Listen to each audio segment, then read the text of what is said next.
আমরা আজকে জিরাট থেকে রাজগীরে ফিরে যাচ্ছি। জিরাট প্ল্যাটফর্ম থেকেই আমি আমার আজকের ব্লগটা শুরু করলাম। তাকা তাকা তাকা আমার দিকে, এদিকে তাকা, এদিকে তাকা, শোনো তাকা। এখান দিয়ে আমরা ব্যান্ডেল যাব। এই যে ট্রেন ঢুকছে,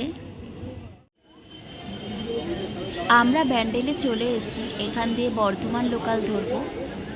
এই যে ব্যান্ডেল স্টেশন, এখন ট্রেন ঢুকেছে, তাই ট্রেন ধরার জন্য ছোটাছুটি চলছে।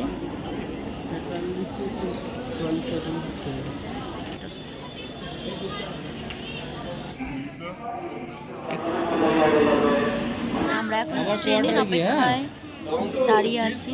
বর্ধমান ট্রেনে ঘুমিয়ে পড়বে। হ্যাঁ,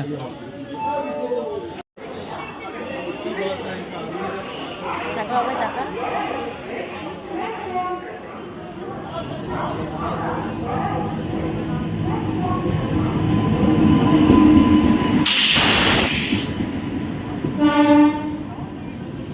আমরা ট্রেনে উঠে গেছি। আমাদের একটা লোয়ার বাথ আছে, একটা আপার বাথ আছে। এই ওপরেরটায় সুশোভন শোবে আর নিচেরটায় আমি আর শ্লোক শোবো।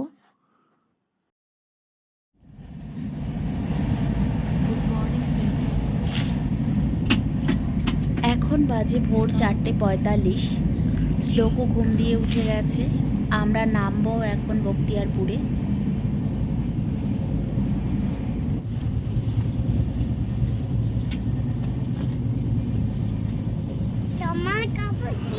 আমরা নেমে পড়েছি বখতিয়ারপুর স্টেশনে।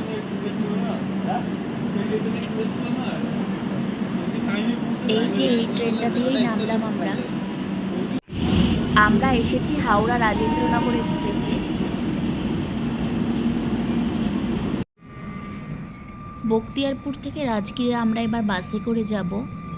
আমি 4 বছর পর বাসে করে রাজগীর যাচ্ছি, কারণ স্ট্রোক হওয়ার পর আর বাসে করে যাওয়া হয়নি। এখান দিয়ে রাজগীর যেতে গেলে দুটো বাস চেঞ্জ করতে হয়। এখান দিয়ে প্রথমে বিহার শরীফ একটা, তারপর আরেকটা বাস ধরে রাজগীর বাস স্ট্যান্ড দিয়ে সেখান দিয়ে টোটো করে কোয়ার্টার। বখতিয়ারপুর দিয়ে বাসে উঠে আমার আর ভিডিও করা হয়নি, কারণ বাসে প্রচণ্ড ভিড় ছিল। এখন আমরা বিহার শরীফ চলে এসেছি। বিহার শরীফ দিয়ে সেকেন্ড বাস ধরেছি, এখনও ছাড়েনি।